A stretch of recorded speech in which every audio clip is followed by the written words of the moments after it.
പറയുവാണെങ്കിൽ അത് ഒരുപാട് പേര് അതിനെക്കുറിച്ച് ചോദിച്ചിട്ടുണ്ട്. പക്ഷെ ആർക്കും ഇതിനെക്കുറിച്ചൊന്നും ശരിയായി ഈ വർഷം 3 ദിവസമായിട്ട് വളരെ ഗംഭീരമായിട്ടുള്ള 3 ദിവസം ഈ പരിസരത്ത് എല്ലാവർക്കും നല്ല ഒരു വിശ്വാസമാണ്. തെക്കുന്ന ഒരു ദേവി കൊടുങ്ങല്ലൂർ പോകാനായിട്ട് കൊടുങ്ങല്ലൂർ പോകാൻ വന്നപ്പോൾ ഞങ്ങളുടെ ഈ പതിയിൽ കൂടെ ഇപ്പോഴത്തെ മേൽശാന്തി വരെ ഡിസൈഡ് ചെയ്ത് കൊടുക്കാനായിട്ട് ഭഗവതിയുടെ അനുഗ്രഹം എനിക്ക് ഉണ്ടായിട്ടുണ്ട്. പരിപാടികൾ ഗംഭീരാവുന്നുള്ള കാര്യത്തിൽ യാതൊരു സംശയമില്ല. അപ്പൊ നമ്മൾ വിളിച്ചാൽ വെളിപ്പുറത്തെത്തുന്ന ദേവി. ആ തട്ടിന്റെ മുകളിൽ പതികർമ്മങ്ങളും കോഴി വെട്ടി ഉരുതിയൊക്കെ നടത്തിയിട്ടുള്ളയാളാണ് ഈ മണപ്പാട്ടിൽ തേവർ. എല്ലാവർക്കും നമസ്കാരം. ഞാൻ സുധീഷ് തന്നൂർ. ഞാനിപ്പോ നിൽക്കുന്നത് ആമ്പല്ലൂർ മണപ്പാട്ടിൽ പതി ഭഗവതി ക്ഷേത്രത്തിന്റെ ഫ്രണ്ടിലാണ്. ഇവിടെ മുടിയേറ്റ് മഹോത്സവത്തിന് ഇനി ദിവസങ്ങൾ മാത്രമാണ് ബാക്കിയുള്ളത്. ഇവിടുത്തെ ക്ഷേത്രം എന്തായാലും ഒരുങ്ങിക്കഴിഞ്ഞു. അപ്പോൾ ക്ഷേത്രത്തിന്റെ വിശേഷങ്ങളും ക്ഷേത്രത്തിന്റെ ആചാരങ്ങളെ കുറിച്ചുള്ള കൂടുതൽ വിശേഷങ്ങൾ നമ്മളുമായി സംസാരിക്കാൻ വേണ്ടി ക്ഷേത്രത്തിന്റെ സെക്രട്ടറി നമ്മളൊപ്പം കൂടുകയാണ്. എന്തായാലും നമുക്ക് സ്വാഗതം ചെയ്യാം ക്ഷേത്രത്തിന്റെ സെക്രട്ടറിയെ. ക്ഷേത്രത്തിന്റെ സെക്രട്ടറി മാത്രമല്ല, ഈ ക്ഷേത്രത്തിന്റെ എല്ലാമാണ് നമ്മുടെ ഈ ചേട്ടൻ. അപ്പൊ എന്തായാലും ചേട്ടൻ ഇനി ബാക്കി കാര്യങ്ങൾ നമ്മളുമായിട്ട് സംസാരിക്കുന്നതായിരിക്കും. അപ്പൊ ചേട്ടാ നമസ്കാരം. എന്തൊക്കെയുണ്ട് വിശേഷങ്ങള്? ഇവിടെ ഉത്സവത്തിന്റെ തുടക്കമാണ്. ഈ ഗ്രാമത്തിന്റെ ഏറ്റവും വലിയൊരു ഇതൊരു ഗ്രാമപ്രദേശമാണ്. ഈ ഗ്രാമത്തിലെ ഏറ്റവും വലിയൊരു ഉത്സവമാണ് നടക്കാൻ പോകുന്നത്. എല്ലാവർക്കും അതുകൊണ്ട് തന്നെ എല്ലാവർക്കും ഭയങ്കര സന്തോഷമാണ്. ഒരു 3-4 വർഷമായിട്ട് ഈ അമ്പലത്തിൽ ഉത്സവം ഇങ്ങനെ വലിയ രീതിയിലൊന്നും ഒരു ദിവസമൊക്കെയായിട്ട് നടത്തി പോകുന്നത്. ഈ വർഷം 3 ദിവസമായിട്ട് വളരെ ഗംഭീരമായിട്ടുള്ള 3 ദിവസം ഗംഭീരമായിട്ടുള്ള എല്ലാവരും തന്നെ പരിപാടികൾ സ്പോൺസർ ചെയ്തിട്ടുണ്ട്. അതാണ് നമുക്ക് ഏറ്റവും വലിയൊരു സത്യം പറഞ്ഞപ്പോ ചേട്ടൻ പറഞ്ഞ പോലെ ഈ അമ്പലത്തിന്റെ ഉത്സവം വളരെ ഗംഭീരമാക്കി നല്ല രീതിയിൽ നടത്താൻ വേണ്ടി ഇവിടെ ഒരുങ്ങി കഴിഞ്ഞു.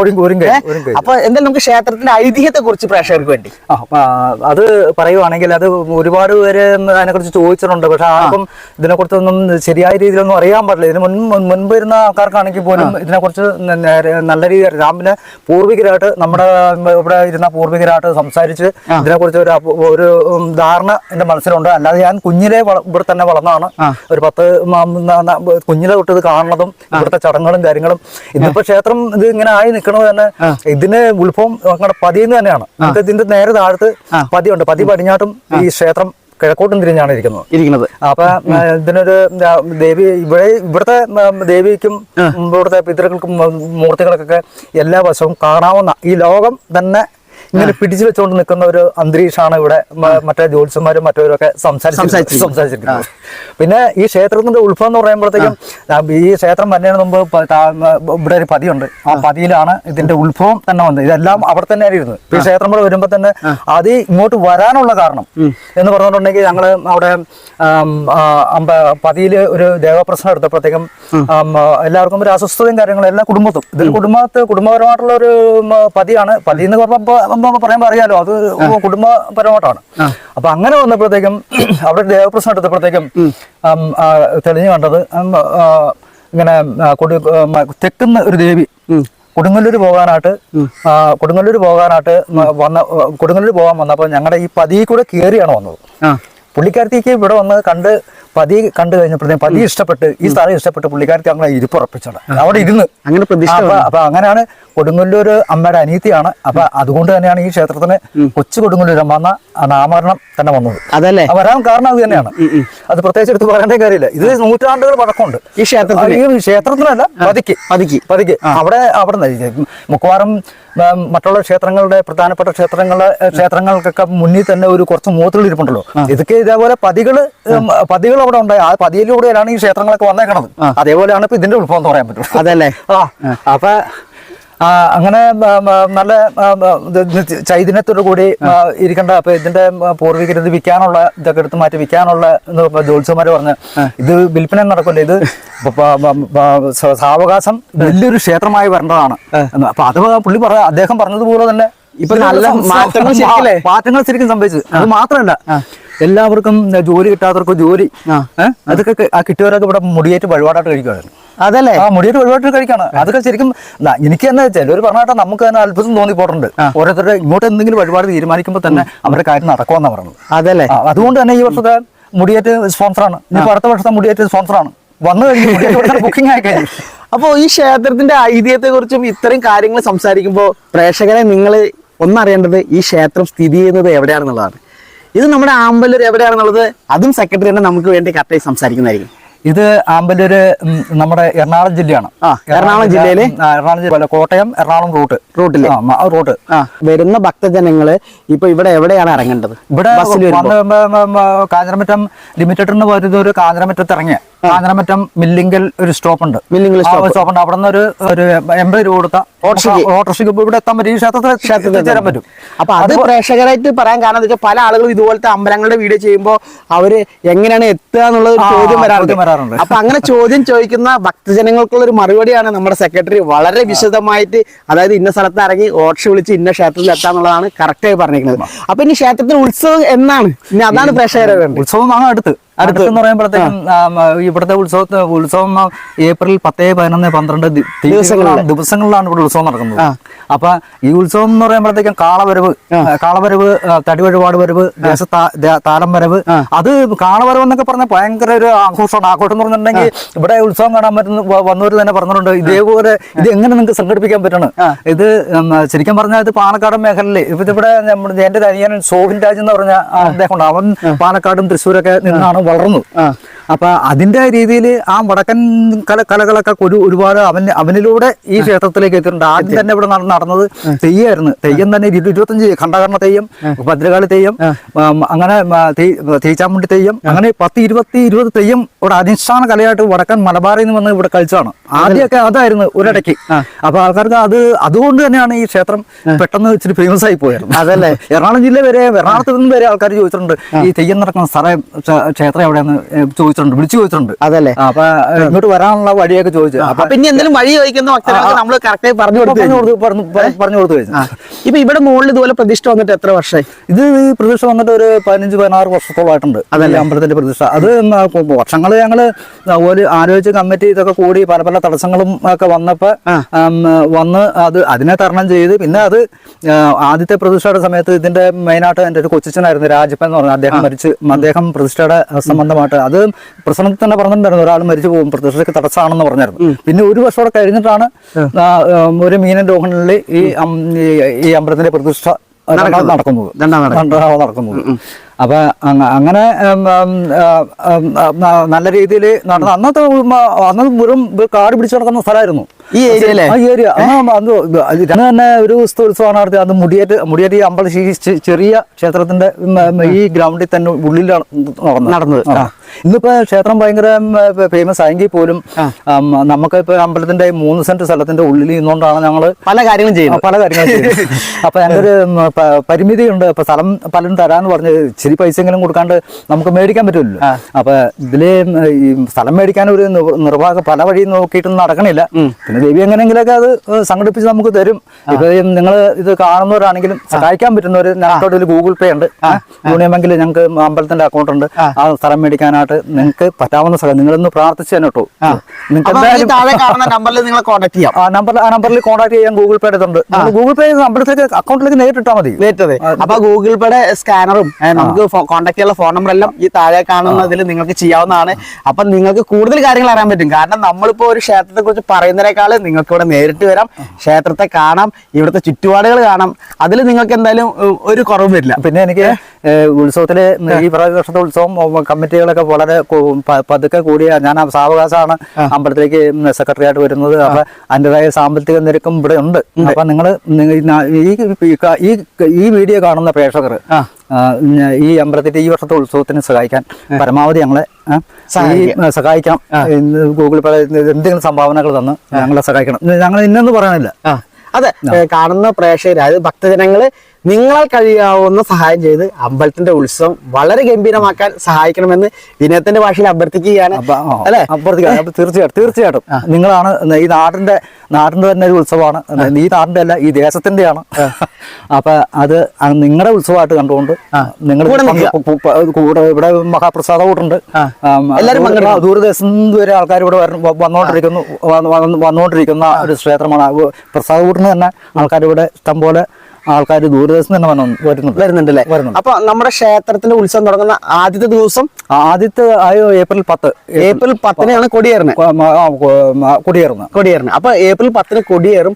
അപ്പൊ അന്നത്തെ ദിവസത്തെ ചടങ്ങുകൾ എന്തൊക്കെയാണ്? അന്നത്തെ ദിവസത്തെ ചടങ്ങ് മെയിനായിട്ട് ക്ഷേത്ര സംബന്ധമായ ചടങ്ങുകൾ, അന്നത്തെ ഉച്ചപൂജയ്ക്ക് ഏറ്റവും പ്രാധാന്യമുണ്ട്. പിന്നെ വൈകുന്നേരം ദീപാരാധന കഴിഞ്ഞ പിന്നെ കലാപരിപാടികൾ ഇപ്പോൾ നാട്ടിലെ ഏത് കലാകാരന്മാർക്കും പങ്കെടുക്കാവുന്ന, അവിടെ ജാതിയോ മതമോ ഒന്നും നോക്കിയല്ല അവര് പങ്കെടുക്കാൻ നമ്മളെ നോട്ടീസിൽ തന്നെ ഒരു നിശ്ചിത സമയം പറഞ്ഞിട്ടുണ്ട്. ഏപ്രിൽ 8 തീയതിക്ക് മുമ്പ് പേര് രജിസ്റ്റർ ചെയ്യണം. നിങ്ങൾ ഞങ്ങൾക്ക് ഇതൊക്കെ അറേഞ്ച് ചെയ്ത് ക്ലിയർ ചെയ്യാറുണ്ട്. അപ്പൊ ആർക്കും ഇവിടെ പരിപാടി അവതരിപ്പിക്കാം. ഇത് വളർന്നു വരുന്ന കലാകാരന്മാർക്ക് ഒരു അവസരം നമ്മൾ ഇവിടെ കൊടുക്കുന്നുണ്ട്, ഇവിടെ സ്റ്റേജ് കൊടുക്കുന്നുണ്ട്. അതിന് അവരെ യാതൊരുവിധ പ്രതിഫലവും ഞങ്ങൾ മേടിക്കണില്ല. അതല്ലേ? അല്ല. രണ്ടാമത്തെ ദിവസം എന്തൊക്കെ പരിപാടി? രണ്ടാമത്തെ ദിവസം അന്ന് ഒരു നാടൻപാട്ടാണ് മെയിനായിട്ട് വന്നത്. രാത്രി 8 മണിക്ക് കൃത്യം 8 മണിക്ക് തന്നെ അത് സ്റ്റാർട്ട് ചെയ്യും. ആലുവ തുടിതാളത്തിന്റെയാണ്. തുടിതാളത്തിന്റെ ദൃശ്യാവിഷ്കാരം. അതിന് മുമ്പായിട്ട് ഒരു 7:30 ഒരു കൈകൊട്ടി കളി, മറ്റേ ചെമ്പ് തുരുത്തുമ്മക്കാരുടെ പിള്ളേരുടെ നല്ലൊരു കൈകൊട്ടി കളി അറേഞ്ച് ചെയ്തിട്ടുണ്ട്. പിന്നെ മൂന്നാമത്തെ ദിവസം മുടിയേറ്റാണ് പ്രധാനം. മുടിയേറ്റാണ്. അത് എല്ലാ ക്ഷേത്രങ്ങളിലും നടക്കുന്നത് പോലെ 1 മണിക്കും ഒന്നുമല്ല, ഇവിടെ 10 മണിക്ക് മുടിയേറ്റ് ആരംഭിക്കും. നിങ്ങൾക്ക് നേരത്തെ തന്നെ മുടിയേറ്റ് തീർന്ന് നിങ്ങൾക്ക് പോയി കിടന്നുറങ്ങാവുന്ന ഒരു രീതിയിലാണ്. പിന്നെ അതിനു മുമ്പ് ദേശതാളം വരവ്, കാളവരവ്, അതൊക്കെ ഒരു ഭയങ്കര ആഘോഷമാണ്. അത് കഴിയുമ്പോഴത്തേക്കും 8 മണിക്ക് മുളന്തുരുത്തി വേഴപ്പറമ്പ് ആവണി കലാകാരികളുടെ ഒരു കൈകൊട്ടിക്കളി, നല്ലൊരു കൈകൊട്ടിക്കളി, ഒരു ഏകദേശം ഒരു മണിക്കൂറോളം നീണ്ടു നിൽക്കുന്ന ഒരു കൈകൊട്ടിക്കളി ഇവിടെ ഇവിടെ ഉണ്ട്. അത് സ്പോൺസറാണ്. അത് സ്പോൺസറായിട്ട് നല്ല കൈകൊട്ടികളായിട്ട് ഞാൻ ഒരു കൈകൊട്ടികളി വെക്കുന്നുണ്ട്. അത് എല്ലാവരും ഏറ്റവും കൂടുതൽ ജനം കൂടുന്നത് ഏറ്റവും ലാസ്റ്റ് ദിവസമാണ്. അപ്പൊ അതുകൊണ്ട് തന്നെയാണ് ആ കൈകൊട്ടിക്കളി മുടിയേറിന് തൊട്ട് മുമ്പായിട്ട് വെച്ചിരിക്കുന്നത്. ഒരു കോലുകളിയൊക്കെ പറഞ്ഞിട്ടുണ്ട്. മിക്കവാറും കോലുകളി ഉണ്ടാകാൻ സാധ്യതയുണ്ട്.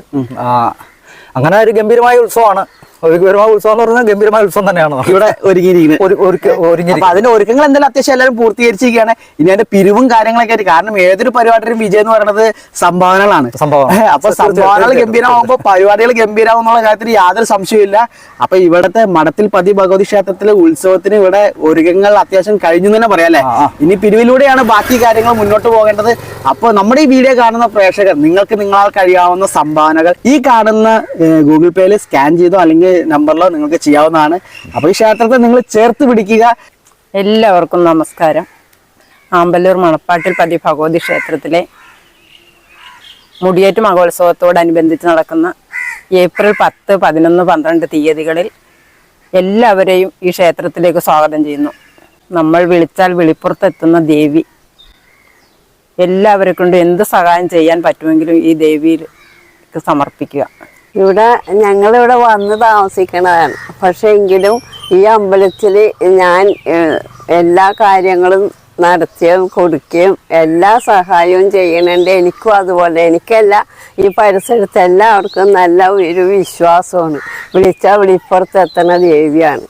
10, 11, 12 തീയതികളിലാണ് ഇവിടെ ഉത്സവം. മുടിയേറ്റാണ് ഇവിടുത്തെ പ്രധാനം. എല്ലാവർക്കും സ്വാഗതം. നമസ്കാരം. ഞാൻ ജോത്സ്യൻ ആമ്പല്ലൂർ JP വേണൻ. ഞങ്ങളുടെ നാട്ടിലെ ഏറ്റവും പ്രശസ്തമായിട്ടുള്ള ഒരു മഠപതി ക്ഷേത്രമാണ് മണപ്പാട്ടിൽ മഠപതി ക്ഷേത്രം. അപ്പോൾ ഇതിനെക്കുറിച്ച് പറയുകയാണെങ്കിൽ ഈ ക്ഷേത്രത്തിൻ്റെ പ്രതിഷ്ഠാകർമ്മത്തിൻ്റെ വിഷയം നോക്കിയതും അവിടെ തന്ത്രിയെ നോക്കി നിശ്ചയിച്ചതും അവിടെ സ്ഥാനം കാണാൻ വേണ്ടിയിട്ട് മാറാടി ഗോവിന്ദ തിരുമേനിയെ സ്ഥാനക്കാരനായിട്ട് തീരുമാനിച്ചതും അതുപോലെ അതിൻ്റെ ഇപ്പോഴത്തെ മേൽശാന്തി വരെ ഡിസൈഡ് ചെയ്ത് കൊടുക്കാനായിട്ട് ഭഗവതിയുടെ അനുഗ്രഹം എനിക്കുണ്ടായിട്ടുണ്ട്. അപ്പോൾ കലിയുഗത്തെങ്കിൽ ശാക്തേയമൂർത്തികൾക്കും കൗലാചാര കർമ്മങ്ങൾക്കും ശക്തി കൂടുമെന്നുള്ളത് തർക്കമില്ലാത്തൊരു വസ്തുതയാണ്. അപ്പോൾ പണ്ട് ഇത് മഠപതിയായിരുന്നു, ഇപ്പോൾ ക്ഷേത്രമായിട്ട് പരിണമിച്ചു. അതുകൊണ്ടാണ് ഈ മണപ്പാട്ടിൽ പതി ഭഗവതി ക്ഷേത്രം എന്ന് ഇതിന് പേര് വരാൻ കാരണം. അപ്പോൾ ഇവിടെ വന്ന് ആശ്രയിക്കുന്നവർക്കും ഇവിടെ വഴിപാട് ചെയ്യുന്നവർക്കും ഇവിടെ പ്രാർത്ഥിക്കുന്നവർക്കൊക്കെ തീർച്ചയായിട്ടും നല്ല അനുഭവങ്ങളുണ്ടാകും എന്നുള്ള കാര്യത്തിൽ യാതൊരു തർക്കവുമില്ല. അപ്പോൾ ഈ ക്ഷേത്രവുമായി ബന്ധപ്പെട്ട് ഇങ്ങനെയൊരു അഭിമുഖം തരാൻ അവസരം ലഭിച്ചതിൽ ആമ്പല്ലൂർ കവലമ്മയോടും മണപ്പാട്ടിൽ ഭഗവതിയോടും നിങ്ങൾ എല്ലാവരോടും നന്ദി പറഞ്ഞുകൊണ്ട് നിർത്തുന്നു. എല്ലാവർക്കും നമസ്തേ. ഏപ്രിൽ 10, 11, 12 ഉത്സവമാണ്. എല്ലാവരും വരണം. നമുക്കിത് ആഘോഷമാക്കണം. നമസ്കാരം. ഞാൻ വിജയൻ കാമട്ടത്ത്, ആമ്പല്ലൂരിൻ്റെ ഒരു സാഹിത്യകാരന്മാരുടെ കൂട്ടത്തിലൊരാളാണ്. കവിതകളും കഥകളും ലേഖനങ്ങളും പ്രഭാഷണങ്ങളും ഒക്കെ ആയിട്ട് നടക്കുന്ന ഒരാൾ. മണപ്പാട്ടിപ്പതി ഭഗവതിയെ സംബന്ധിച്ച് പറയണമെങ്കിൽ ആദ്യം ആമ്പല്ലൂരെ ആദിമ പുലയൻ്റെ വരവിനെ കുറിച്ച് പറയേണ്ടി വരും.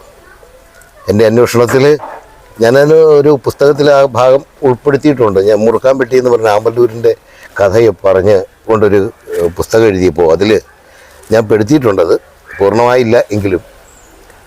ശരിക്ക് ആമ്പല്ലൂരിൻ്റെ ആദി പുലയൻ്റെ വരവ് എന്ന് പറയുന്നത് 1341 ശേഷം 1341 പ്രളയ ശേഷമാണ് ഇവിടെ കാർഷിക നെൽകൃഷിക്ക് പ്രാധാന്യമുള്ള ഒരു മേഖലയായി മാറിയത്. അപ്പോൾ അതിന് ആദിപുലയൻ ആമ്പല്ലൂർ വന്നതിനെ കുറിച്ച് പലരും പല രീതിയിൽ പറയുന്നുണ്ട്. എൻ്റെ ഒരഭിപ്രായം വടക്കൻ കേരളത്തിൽ നിന്നും ആമ്പല്ലൂരേക്ക് കുടിയേറിയതാണ് അദ്ദേഹം എന്നാണ് എൻ്റെ വിശ്വാസം. അതിനുശേഷം ആമ്പല്ലൂർ കാവിൽ ഭഗവതി പ്രതിഷ്ഠയോടനുബന്ധിച്ച് അതുമായി ബന്ധപ്പെട്ട് ആയാങ്കുടിയിൽ നിന്നും ആമ്പല്ലൂരേക്ക് കുടിയേറി പാർത്ത പുല്ലേരിപ്പുറം പൂക്കോട്ടുമനയ്ക്കലെ വലിയ തിരുമേനി അദ്ദേഹം അവിടുന്ന് ആയാങ്കുടിയിൽ നിന്നും കൊണ്ടുവന്ന ഒരു പുലയ കുടുംബമാണ് ആമ്പല്ലൂർ. പിന്നീട് ഉറച്ച അതായത് നമ്മുടെ മണപ്പാട്ടിൽ പതി ഭഗവതിയുടെ ആ ക്ഷേത്ര ഉൽപ്പത്തിക്ക് കാരണം ആ കുടുംബത്തിൻ്റെ വരവാണ്. അത് ഏതാണ്ട് 800 വർഷങ്ങൾക്കപ്പുറം എന്നാണ് എൻ്റെ പ്രതീക്ഷ. അന്ന് ചുണ്ടപ്പറമ്പിൽ എന്ന കുടുംബത്തിൽ ആണ് ആമ്പല്ലൂരിലെ ആദിമ പുലയരുടെ ആവാസ മേഖലയായിരുന്നത് ആദ്യത്തെ. രണ്ടാമത് ആയാങ്കുടിയിൽ നിന്ന് വന്ന പുലയ സമുദായം വന്ന് താമസിച്ചതാണ് ഈ മനപ്പാട്ടിൽ ഭഗവതി എന്ന് പറഞ്ഞാൽ മനയോട് ചേർന്ന് തന്നെയാണ്, മനയുടെ വസ്തുവിനോട് ചേർന്ന് തന്നെ പുലയരെ താമസിപ്പിച്ച പൂക്കോട്ടുമനയ്ക്കലെ കിഴക്കേ പാടത്തരിയിലാണ് അവരെ താമസിപ്പിച്ചത്. അത് മനപ്പാട്ട് എന്ന് പറഞ്ഞ് കാലാന്തരത്തിൽ അത് മണപ്പാട്ടിൽ എന്നായി മാറുകയും അവർക്ക് അതുപോലെ തന്നെ 1957 ശേഷമുള്ള ഭൂപരിഷ്കരണ നിയമം വന്നപ്പോൾ അന്ന് ഇവരെല്ലാവരും താമസിച്ചിരുന്ന ആക്കാപ്പനം ഉഴവക്കോടാണ്. അത് ഊഴക്കോടായി അവിടെയും ആയിരവേലി ഭാഗം ഇവിടേക്ക് പൊറ്റിനാങ്കുന്നിലേക്കായിരുന്നു താമസിച്ചിരുന്നത്. വിവിധ സ്ഥലത്തായി താമസിച്ചിരുന്ന അവരെല്ലാവരും കൂടെ ഭൂപരിഷ്കരണ നിയമത്തിൻ്റെ ഭാഗമായി ഈ ചിതറിക്കിടുന്നവരെയൊക്കെ എല്ലാവരെയും കൂടെ കൊണ്ടുവന്ന് നമ്മുടെ ആഞ്ഞിലിവേലി മലയിലേക്ക് മാറ്റി താമസിപ്പിക്കുകയും ഈ പതി അങ്ങോട്ടേക്ക് മാറ്റി സ്ഥാപിക്കുകയും ചെയ്തു. അതിനു മുമ്പത്തെ പതി എന്ന് പറയുന്നത് ചുണ്ടപ്പറമ്പിൽ കുടുംബത്തിൻ്റെ ആ കുടുംബത്തിൽപ്പെട്ട വരാട്ട് തേവൻ അവർകൾ, അദ്ദേഹം വലിയൊരു കൗളാചാര പ്രകാരം കർമ്മം ചെയ്യുന്നൊരു പ്രസിദ്ധനായിരുന്നു ആൾ. അദ്ദേഹത്തിൻ്റെ വീടിൻ്റെ കിഴക്കേ പാടത്ത്, അതായത് മാഞ്ചേരിത്താഴത്തിനും കരിവേലിപ്പാടത്തിൻ്റെയും നടുക്കായിട്ട് ഉണ്ടായിരുന്ന തുരുത്തിൽ ആണ് പതികർമ്മങ്ങൾ ആദ്യം ആരംഭിക്കുന്നത്. അതിനുശേഷം അവിടുന്ന് ഈ മണപ്പാട്ടിൽ ഇപ്പോൾ ഭഗവതി ഇരിക്കുന്നതിൻ്റെ തൊട്ട് താഴത്തുള്ള പതിയിലേക്ക് ഈ പതിമൂർത്തികളെ മുഴുവൻ മാറ്റിയിരുത്തിയത് ഈ ചുണ്ടപ്പറമ്പിൽ തേവൻ്റെ നേതൃത്വത്തിലായിട്ടാണ് എനിക്ക് മനസ്സിലാക്കാൻ കഴിഞ്ഞിട്ടുള്ളത്. അവിടെ ഗംഭീരമായ കാര്യങ്ങളെന്ന് പറഞ്ഞിട്ടുണ്ടെങ്കിൽ അവിടെ നിന്ന് ദൈവപ്പാലയുടെ മുകളിൽ വടക്കാമരവും ഇല്ലിമുളയും കൊണ്ട് തട്ടിണക്കി ആ തട്ടിൻ്റെ മുകളിൽ പതികർമ്മങ്ങളും കോഴി വെട്ടി ഉരുതിയൊക്കെ നടത്തിയിട്ടുള്ളയാളാണ് ഈ മണപ്പാട്ടിൽ തേവർ. മണപ്പാട്ടിൽ പതി അവിടെ തുടികൊട്ടു പാട്ടും മുടിയഴിഞ്ഞ് ഉറഞ്ഞാടുന്ന പെണ്ണാകളി എന്നൊക്കെയുള്ള കലാരൂപങ്ങൾ അവതരിപ്പിച്ച് വളരെ ശക്തിയോടുകൂടി അത് ഉണർന്നു വന്നതിൻ്റെ ഭാഗമായിട്ടാണ് തെക്കൻ കേരളത്തിൽ നിന്നും കൊടുങ്ങല്ലൂരേക്ക് പോയ ഭഗവതിയുടെ സാന്നിധ്യം ഇവിടെ വന്നു വിടാനും അതൊരു പ്രത്യേക പ്രതിഷ്ഠയാക്കി മണപ്പാട്ടിൽ പതി കൊച്ചു കൊടുങ്ങല്ലൂരമ്മ എന്ന പേരിൽ അവിടെ സ്ഥാപിക്കാനും ഇടയായതെന്നാണ് ഞാൻ മനസ്സിലാക്കുന്നത്. അവിടുത്തെ ഒരു പ്രധാന ചടങ്ങ് മുടിയേറ്റാണ്. ആ മുടിയേറ്റോടിനോടനുബന്ധിച്ച് കാളവരവെന്ന് പറയുന്നൊരു ചടങ്ങ് കൂടിയുണ്ട്.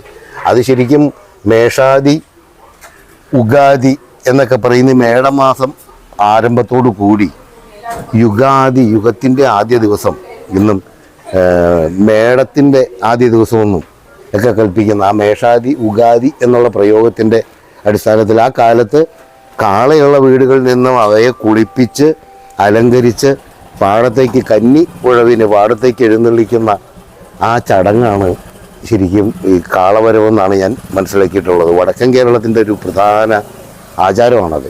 അതേതായാലും തീർച്ചയായും ആമ്പല്ലൂരേക്ക് അത് ആ ആചാരം കൊണ്ടുവന്നപ്പോൾ അതിൻ്റെ പിന്നിൽ ഉള്ള പ്രധാന കാരണം ആമ്പല്ലൂരെ ആദിപുലയൻ വന്ന വഴി വടക്കുന്നായിരിക്കണം എന്ന് എന്നെ ആ വിശ്വാസത്തിലേക്ക് എന്നെ കൊണ്ട് എത്തിച്ചത് അതാണ്.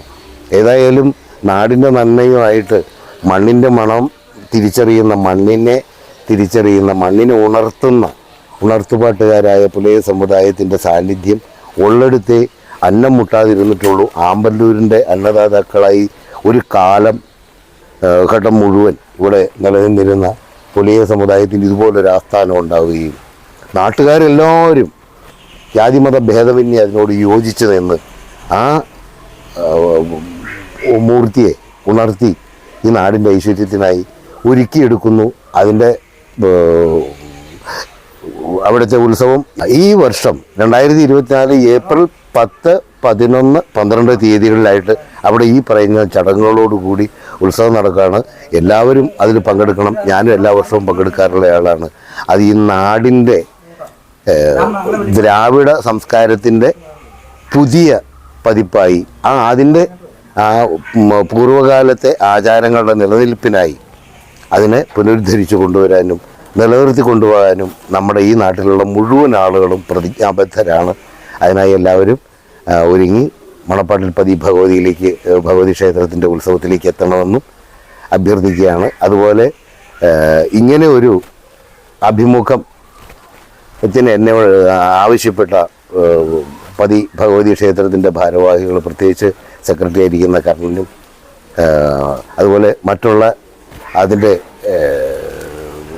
ആഘോഷ കമ്മിറ്റി അംഗങ്ങൾക്കും എല്ലാവർക്കും നന്ദി രേഖപ്പെടുത്തുന്നു. എല്ലാവിധ ഉത്സവ ആശംസകളും അനുഗ്രഹങ്ങളും ഞാൻ അർപ്പിക്കുകയാണ്. എല്ലാവർക്കും നന്മ വരട്ടെ. നന്ദി, നമസ്കാരം. അപ്പൊ ആമ്പല്ലൂർ മണപ്പാട്ടിൽ ഭഗവതി ക്ഷേത്രത്തിലെ മുടിയേറ്റ് മഹോത്സവത്തിന്റെ കൂടുതൽ വിശേഷങ്ങളുമായിട്ട് ഞാൻ വീണ്ടും നിങ്ങളുടെ അരികിലേക്ക് എത്തും. അപ്പൊ എന്തായാലും ഏപ്രിൽ 10, 11, 12 ദിവസങ്ങളിൽ വളരെ വിപുലമായ പരിപാടികളോടുകൂടിയാണ് നമ്മുടെ ഈ മുടിയേറ്റ് മഹോത്സവം നടക്കുന്നത്. എല്ലാ ഭക്തജനങ്ങളെയും ഈ ക്ഷേത്ര സന്നിധിയിലേക്ക് സഹൃദയം ക്ഷണിച്ചുകൊണ്ട് എൻ്റെ ഇന്നത്തെ വീഡിയോ ഇവിടെ അവസാനിക്കുകയാണ്. അടുത്തൊരു അടിപൊളി വീഡിയോയുമായിട്ട് വീണ്ടും ഞാൻ നിങ്ങളുടെ അരികിലേക്ക് എത്തും. നിങ്ങളെവരുടെയും സ്നേഹവും പ്രാർത്ഥനയും കൂടെ ഉണ്ടാകുമെന്നുള്ള ഉറച്ച വിശ്വാസത്തോടെ ഇന്നലെ ഇവിടെ വാങ്ങുന്നു. Good bye. സുധീഷ് തെന്നൂർ.